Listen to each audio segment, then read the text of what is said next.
Selagi mana umat Islam tidak kembali kepada ruh ikhtilaf, ruh adab ikhtilaf, selagi itulah mereka akan menjadi umat yang akan diperkotak-katikkan. Sebab itu kita lihat bagaimana para ulama dahulu faham tentang khilaf ini satu fitrah. Bukan mereka diajar untuk menghormati antara satu sama lain. Kita lihat bagaimana Imam Malik bin Anas radhiyallahu taala anhu, Imam Darul Hijrah yang meninggal tahun 197 Hijriah, guru pada Imam Asy-Syafi'i rahimahullah.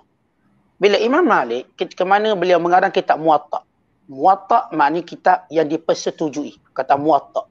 Dipersetujui oleh 70 orang ulama Madinah yang telah ditunjukkan kitab ini, yang merupakan susunan hadis Nabi, asar dan juga pandangan-pandangan sahabat. Jadi kitab antara kitab hadis susunan yang pertama dalam sejarah Islam.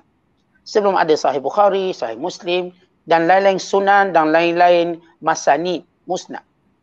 Maka lihat bila Khalifah Harun al-Rashid berkata kepada Imam Malik untuk dijadikan kitab ini sebagai satu kitab panduan negara. Bukan menjadi silibus negara. Dan setengahnya meriwayatkan bahawa nak jadikan kitab ini digantung dalam Kaabah. Untuk menjadi amalan. Yang lain tak boleh diterima. Lalu lihat keinsafan Imam Malik melihat perbezaan pandangan ini perkara biasa. Bukan satu perkara tercela. Beliau berkata, Ya Amirul Mu'minin, inna ikhtilafal ulama' rahmatun minallahi ala hadhil ummah. Kullun yattabi'u ma sahha indah. Wa kullun ala huda wa kullun yuridu Allah Ta'ala. Wahai Amirul Mu'minin, sesungguhnya perbezaan pandangan ulama itu satu rahmat daripada Allah. Semua rahmat daripada Allah kepada umat ini. Dan setiap orang akan berpandangan apa yang dia anggap betul di sisinya. Dan semua orang itu dalam petunjuk dan semua orang itu inginkan keredaan Allah Ta'ala. Boleh kita tahu dalam perselisihan pendapat, semua orang ni dia nak cari redha Allah. Mereka berselisih untuk mencari redha Allah. Atas asas mencari redha Allah lah kita perlu beradab dengan mereka. Atas asas mereka faham bahawa ini yang betul di sisi mereka. Sebab kita tak boleh memaksa orang untuk menerima pandangan kita. Memaksa mereka. Bukan perbezaan pandangan itu menjadi rahmat. Sebab itu kita lihat apa kata Umar bin Abdul Aziz. Bila kita kena tahu kenapa perlu ada perbezaan pandangan dan pendapat. Pertama kita sebut ada ialah fitrah. Yang kedua semua orang berbincang tentang dalil yang mereka faham, mereka rasa sah. Dan yang ketiga kita katakan semua orang tu nak berada dalam petunjuk. Tak ada orang pegang satu pendapat untuk sesat. Tetapi dia yakin ini petunjuk. Dan semua orang dengan pendapat dia nak cari redha Allah Subhanahu Wa Taala.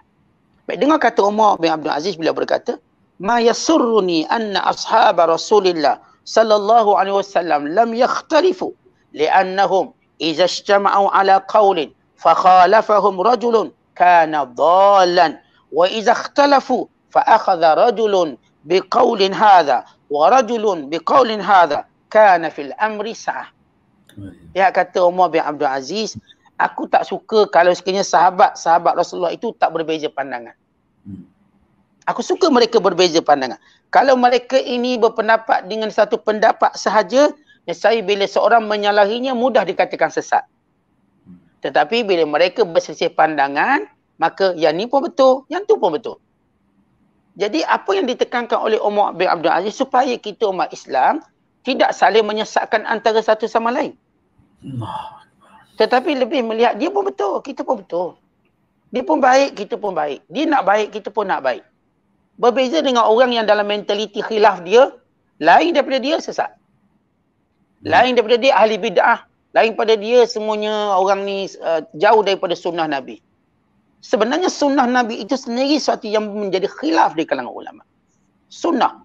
Dan menjadi khilaf itulah satu rahmat. Di ikhtilaf ulama itu satu rahmat. Sebab itu kita lihat bagaimana para ulama dalam meraihkan perbezaan pandangan dan pendapat. Lalu mereka mengarang kitab-kitab yang menyatukan pandangan ulama ini dengan maksud beradab perbezaan pandangan. Ada seorang datang jumpa Imam Ahmad bin Hanbal. Lalu dinamakan satu nama Kitabul Ikhtilaf, kitab berbeza pandangan. Kata Imam Ahmad, jangan namakan ia Kitabus Sunnah, kitab sunnah. Kerana antara sunnah itu berbeza pandangan. Masya Allah. Itu ialah sunnah sebenarnya, berbeza pandangan. Sebab itu Imam Ahmad suruh tukar nama kitab. Daripada nama kitab, kalau kita terjemah bahasa Melayu kita, kitab berbalah. Macam tu. Kitab berbalah. Ikhtilaf berbalah. Tak, ini kitab sunnah. Kan itu kita melihat bagaimana para ulama mengarang kitab yang memberi maksud rahmat di sebab perselisihan. Misalnya Imam Dimashqi karang satu kitab Rahmatul Ummah fi Ikhtilafil A'immah. Masya-Allah. Rahmat ummah ini dengan berbeza pandangan pada pemimpinnya. Bahkan bila para ulama memahami bahawa perbezaan ini tidak boleh dielakkan tapi perlu beradab. Lalu lahir ulama-ulama yang mengarang kitab Muqaranah. Muqaranah seperti Imam An-Nawawi rahimahullah. Karena kitab Al-Majmu' Syarhul Muhadzab. Kitab Al-Majmu' merupakan kitab yang menzahirkan perbezaan pandangan ulama. Dengan penuh adab dan akhlak, Imam Nawawi rahimahullah menyebut satu hadis, lalu menyebut darjah hadis ini, kemudian menunjukkan siap pendapat ulama. Kemudian ditarjihkan. Perkataan tarjih, yakni melihat pandangan ini lebih kuat. Bukan melihat pandangan ini betul, pandangan lain sesat. Itu istilah tarjih. Bagi saya ini lebih tepat. Maka yang lain rajih, dia sebut lain. Ini kerana setiap usul mazhab itu berbeza. Dan kita Imam Kasani, bila dia mengarang kitab Bada'i' Sana'i' dalam mazhab Hanafi, perkara sama yang dia buat, meraihkan perbezaan pandangan. Dan juga kita melihat bila Imam pengarang kitab Al-Mughni, Imam Ibn Qudamah. Dulu saya, waktu master dulu, kita bertalaki kitab ini, Al-Mughni. Allah. Itu karangan Imam Ibn Qudamah. Bagaimana setiap perbezaan pandangan dihalusi dengan penuh adab. Demikian juga bila kita baca kitab Al-Mabsu' oleh Imam Sarakhsi dalam mazhab Hanafi. Imam Ibn Rushd dalam Bidayatul Mujtahid dalam mazhab Maliki. Artinya mereka menunjuk pandangan-pandangan, meraihkan, memberi hak kepada setiap pandangan-pandangan tersebut, menyebut dalil-dalil mereka dan sebagainya.